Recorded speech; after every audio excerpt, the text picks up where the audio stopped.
Qui se rappelle de l'époque très lointaine du Big composé de Naruto, One Piece et Bleach? Trois mangas qui étaient considérés comme les Jinzerichi Dragon Ball, mais surtout comme les futurs piliers du shonen. Et on peut dire que cette époque est bien révolue, parce que là où deux d'entre eux ont réussi à atteindre cet objectif, l'autre lui est malheureusement tombé dans l'oubli bien avant. Une grande question se pose, pourquoi un manga tel que Bleach est tombé dans l'oubli? C'est l'une des questions à laquelle on va essayer de répondre dans cette vidéo. Bref, yo tout le monde, c'était qui? Aujourd'hui on va s'attarder un peu sur le cas de Bleach, et sa descente aux enfers. Mais on va surtout essayer de comprendre pourquoi et comment il est tombé dans l'oubli. Bref, assez parlé, passons à la vidéo.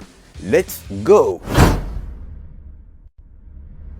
Déjà pour commencer, on va faire un rapide résumé pour tous ceux qui n'ont pas regardé Bleach. En résumé, c'est dans la ville de Karakura qu'on va suivre le jeune Ichigo Kurosaki, qui depuis sa tendre enfance peut voir les fantômes.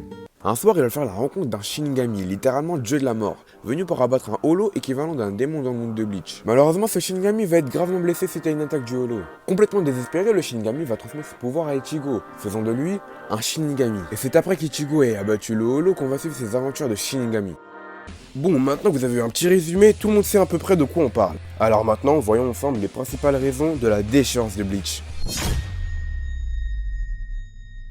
Faut savoir que Bleach est animé par le studio Pierrot, qui a entre autres animé des mangas tels que Naruto ou plus récemment Black Clover. Mais est aussi un studio très connu pour ses nombreux fillers qu'il ajoute à ses animés. Coucou Boruto. Heureusement, la plupart du temps, ces épisodes sont plutôt mauvais, voire même très mauvais. Comme l'arc des Bounce dans Bleach, qui est, sans vouloir être trop méchant, complètement nul à chier. Vraiment, ne regardez pas cet arc, il est ennuyant, nul, et surtout n'apporte rien à l'histoire, du coup, ne le regardez pas. Bref, les arcs fillers dans Bleach, il y en a beaucoup, et c'est complètement normal, parce que l'animé finit toujours par rattraper le manga. Et il faut bien laisser le temps au manga de distancer l'animé. Mais le vrai problème, c'est la fainéantise des scénaristes qui nous sortent des arcs mous avec des histoires complètement prévisibles. Et ça, je pense que ça a tué l'animé. Je pense avoir fini sur ce point-là, donc passons au point suivant.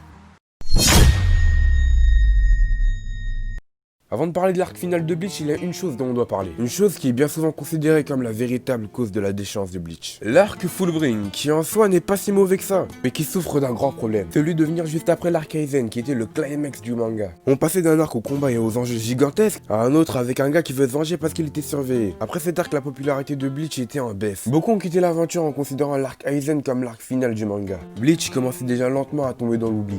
Puis arriva l'arc final, la guerre sanglante de 1000 ans, qui enterra définitivement Bleach. Les Quincy qu'on pensait éteints étaient finalement encore en vie, dirigés par le grand Yhwach, fils du roi des esprits et père de tous les Quincy, leur but étant de se venger des Shinigami et prendre la place du roi des esprits. Sur le papier, l'arc était plutôt tape à l'œil. On allait enfin voir la division 0 qui nous avait été teasée depuis très longtemps, mais aussi voir plusieurs Bankai très attendus, comme celui de Urahara, Kenpachi ou même Yamamoto. Sur le papier, il y avait beaucoup de bonnes idées, mais le problème se trouvait dans l'exécution de ces dernières. Beaucoup de choses étaient bâclées, le traitement de certains personnages lui aussi sera complètement bâclé.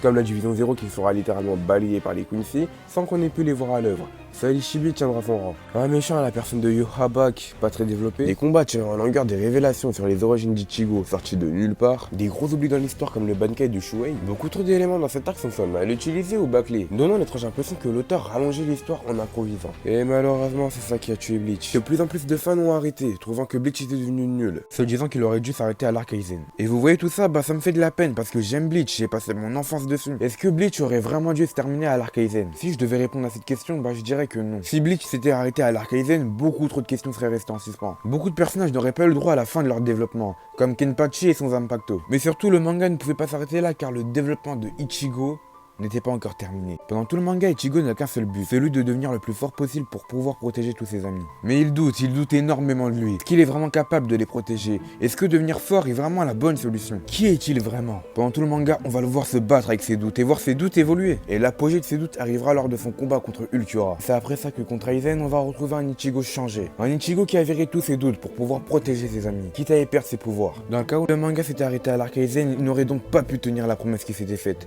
celle de protéger ses proches, mais surtout n'aurait jamais pu connaître ses origines. Parce qu'en réalité, l'histoire de Bleach, c'est tout simplement l'histoire d'un gamin qui devient adulte. Même si maintenant Bleach est tombé bien bas, j'ai regardé et aimé du début jusqu'à la fin. Oui, c'est vrai, il a beaucoup de défauts. Oui, c'est vrai, la fin était peut-être pas super, mais je peux pas oublier que ce manga m'a accompagné tout au long de ma vie.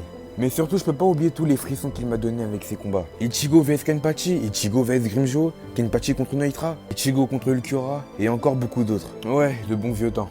Et si maintenant je vous disais que Bleach pouvait encore se relever? On l'a vu très récemment avec le spin-off Burn the Witch de Bleach, la communauté du manga n'est pas encore morte. Avec l'annonce de l'arc final en animé pour 2021, on peut espérer que l'animé corrigera les quelques petits défauts du manga et redonnera un nouveau souffle de vie à Bleach. Bon, on dirait bien que c'est la fin de la vidéo. Cette vidéo me tenait extrêmement à cœur parce que Bleach est un manga que j'ai surkiffé et qui pour moi est beaucoup trop oublié. J'espère que vous aurez kiffé la vidéo. Si c'est le cas, bah lâchez le petit like. N'hésitez pas à partager la vidéo à vos potes fans de manga. Lâchez un petit commentaire pour donner votre avis sur la vidéo. Et surtout, abonnez-vous. Sur ce, sayonara.